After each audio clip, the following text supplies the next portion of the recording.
Jeudi qui c'est lundi 7 juillet. Titre leçon que nous avons étudié, c'est l'ange de l'Éternel. L'ange de l'Éternel. Mes frères, mes sœurs, chers amis, moi saluez-nous au nom du Seigneur Jésus-Christ. Non pas M. Wendy, c'est toujours pour moi un contentement pour nous capables de continuer avec leçon nous pendant semaine ça qui c'est leçon 2. Titre leçon que nous avons étudié pendant toute semaine, c'est le buisson ardent. Le buisson ardent.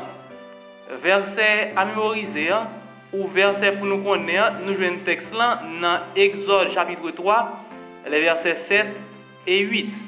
Dans la version lui second qui dit comme ça, l'Éternel dit, j'ai vu la souffrance de mon peuple qui est en Égypte, et j'ai entendu les cris qui lui font pousser ses oppresseurs, car je connais ses douleurs, je suis descendu pour le délivrer de la main des Égyptiens, et pour le faire monter de ce pays dans un bon et vaste pays, dans un pays où coule le lait et le miel.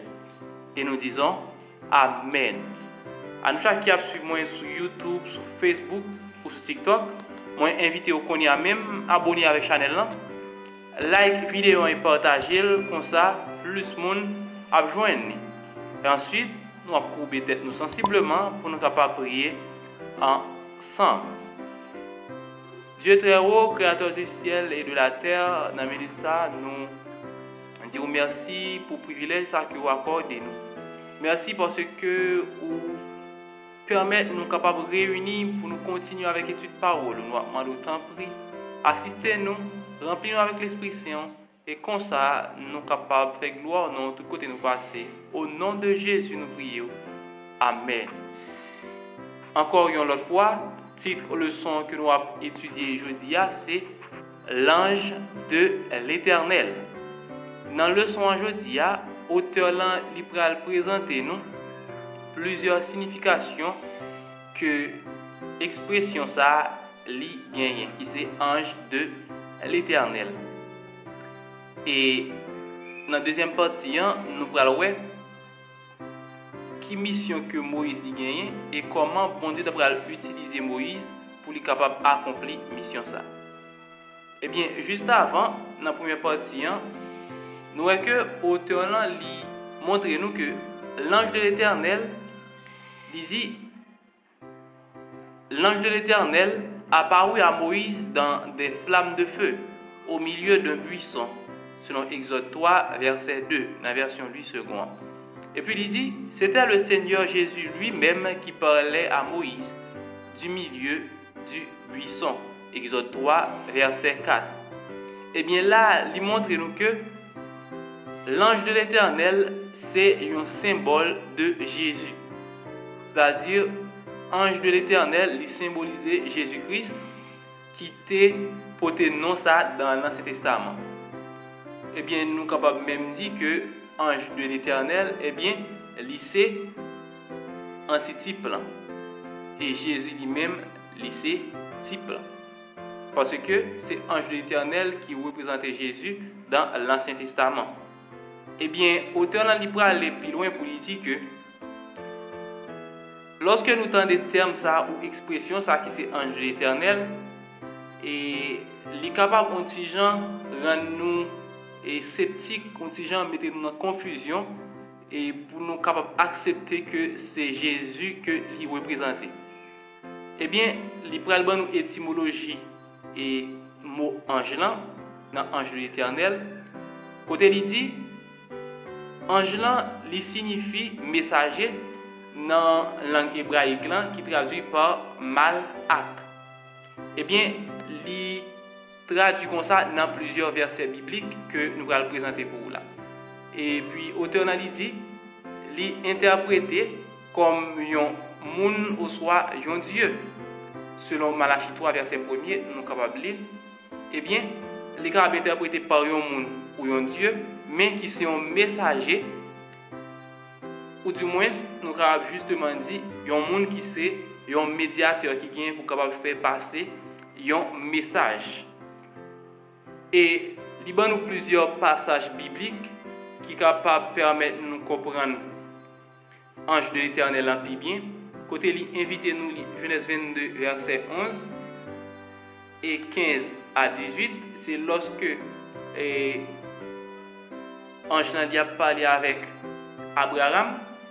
Eh bien, c'est l'ange de l'Éternel qui cité dans le verset ça. Et puis devant dans Genèse 31, verset 3, verset 11, verset 13, et nous avons c'est même ange de l'Éternel ça qui parlait avec Jacob. Et dans Juge 2, verset 1er et 2, c'est même ange de l'Éternel ça et qui continue de parler. Dans Juge chapitre 6, verset 11 à 22, c'est même ange de l'Éternel ça qui a parlé avec Gédéon. Zacharie 3, verset 1er et 2, eh bien, c'est ange de l'Éternel ça que Noé qui a plaidé en faveur de Josué, qui c'est un souverain sacrificateur que nous jouons dans le livre Esdras, qui c'est le fils de Jotsadak. Et après, auteur dit, cet ange de l'Éternel parle non seulement au nom de l'Éternel, mais il est l'Éternel lui-même. Jésus est le messager de Dieu pour communiquer la parole du Père.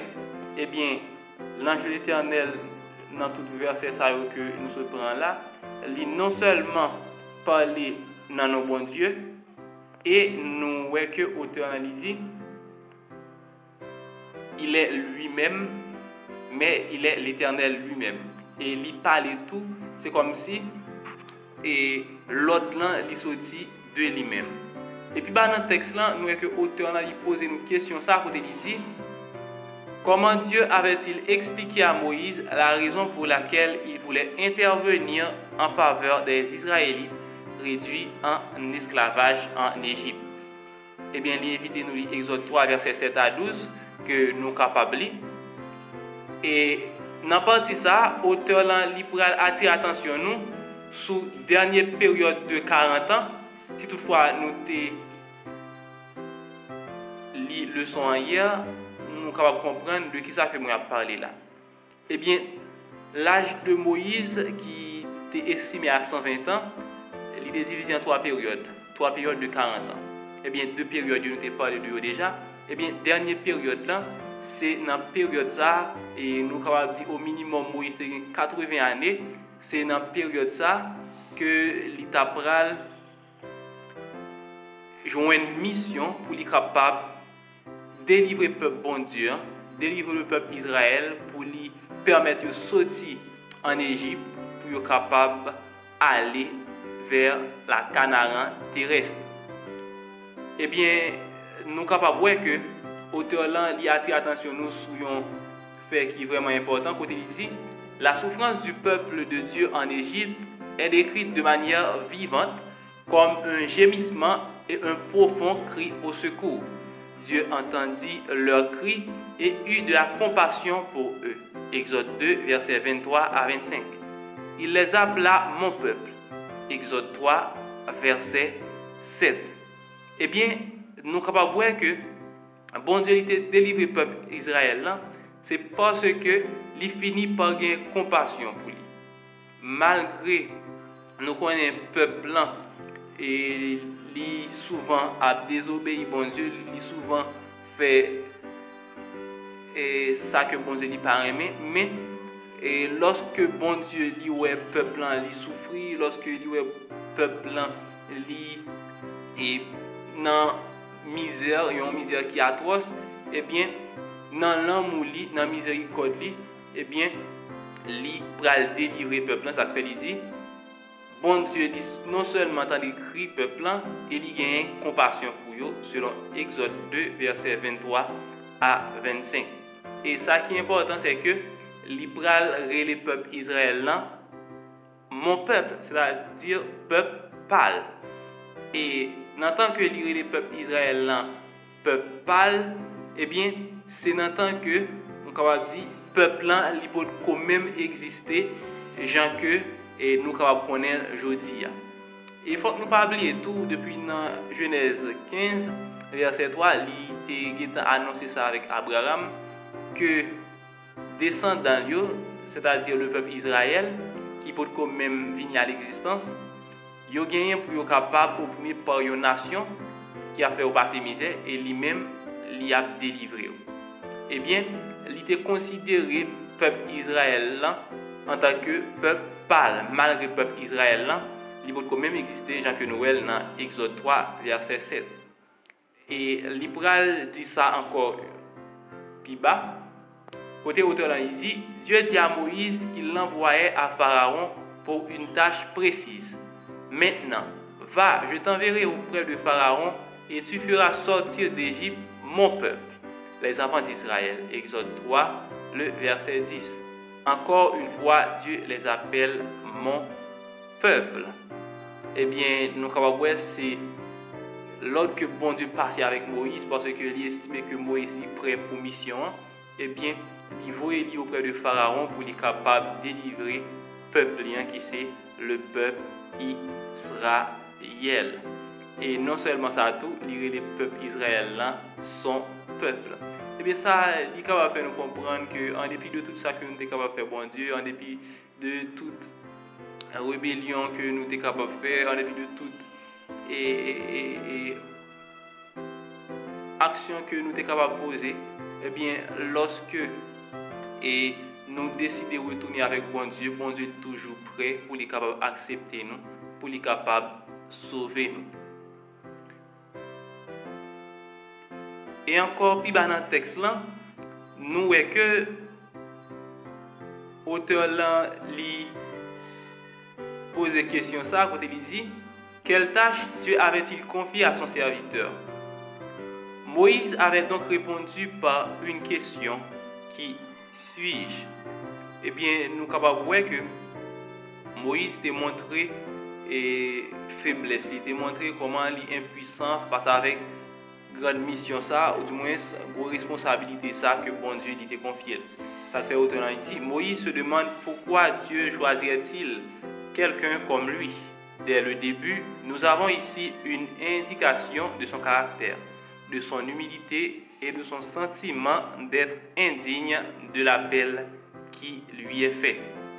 Et bien là, nous sommes capables de voir que Moïse t'a montré comment il est impuissant, comment il paraît faible, comment il n'est pas un ça qui gagne compétence, qui gagne aptitude pour accomplir une mission comme ça.